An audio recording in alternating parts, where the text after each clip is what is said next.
शान साहब, एक कॉमन कंज्यूमर है इस वक्त, उसकी तो बाइंग पावर इतनी नहीं है कि वो गोल्ड खरीद सके, स्टॉक कर सके या उसमें इन्वेस्ट कर सके, तो अब उसके लिए क्या ऑप्शन है? जो सिल्वर है वो भी इसी तरीके से एक अपवर्ड ट्रेंड उसका भी जारी रहेगा गोल्ड के साथ साथ?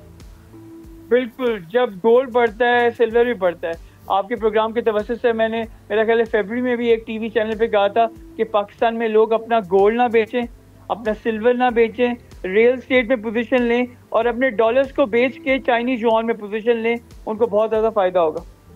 अच्छा, चाइनीज युआन में पोजीशन जो आप इशारा कर रहे हैं, इसका मतलब चाइनीज करेंसी भी इस वक्त बहुत तेज़ी से ऊपर जाने वाली है? चाइनीज करेंसी में इस वक्त स्ट्रेंथ इस वजह से आने वाली है क्योंकि ब्रिक्स की इकोनॉमी जो हैं वो एक नई करेंसी लाना चाहती हैं, तो आइदर इंडियन रुपी होगा या चाइनीज युआन होगा। मैं 2011 में न्यूयॉर्क में चाइनीज युआन के बारे में बात कर रहा था और उस ज़माने लोग जो हैं न्यूयॉर्क में मेरा मजाक उड़ा रहे थे, लेकिन मेरे नोबेल लॉरेट प्रोफेसर ने मुझे अप्रिशिएट किया और कहा कि चाइनीज युआन में जो है स्ट्रेंथ आएगी अगले 10 साल में, और आज 14 साल बाद सारी दुनिया चाइनीज युआन की बात कर रही है। तो अभी ये मज़ीद कितना अपवर्ड ट्रेंड जाना है? ये करेंसी ने मज़ीद कितना ग्रो करना है? ज़ाहिर है डॉलर तक का सफ़र तो एक बहुत तवील सफ़र होगा। ये जो गैप है डॉलर का और युआन का, क्या ये आने वाले दिनों में इसको हम श्रिंक होते देखेंगे? यूएस डॉलर जो है अगले, जैसे 1976 से 1981 तक यूएस डॉलर 50% डिप्रिशिएट हुआ था, 50%। इस साल में अलोन, अभी साल ख़त्म नहीं हुआ, US dollar already more than 10% depreciate हो गया और मुझे लगता है फेड जो है कंटिन्यूसली इसको इंटरेस्ट रेट कम करेगा, इंटरेस्ट रेट कम रहेगा, डॉलर जो है मजीद डेप्रिशिएट होगा, डॉलर मजीद डेप्रिशिएट होगा।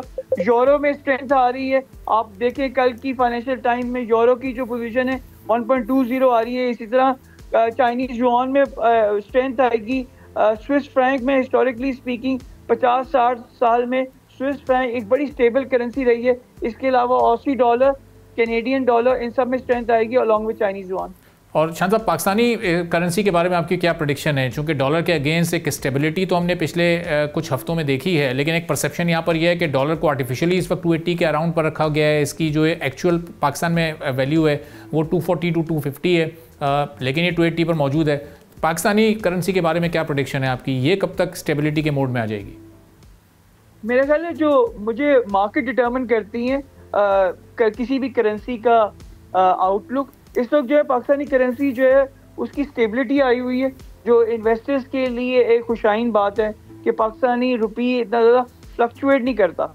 अगर फ्लक्चुएट ज़्यादा करेगा तो फिर इन्वेस्टर्स के लिए कंसर्न होगा, लेकिन फिलहाल पाकिस्तानी रुपी में स्ट्रक्चरल स्टेबिलिटी आई हुई है जो इन्वेस्टर्स के लिए गुड साइन है। यानी आने वाले दिनों में ये डॉलर 280 to 285 के बिटवीन ही पाकिस्तान में रहेगा या यहाँ कोई डिप्रिसिएशन आ सकती है इसमें? 275 से 285 के दरमियान डॉलर ट्रेड करेगा पाकिस्तान में।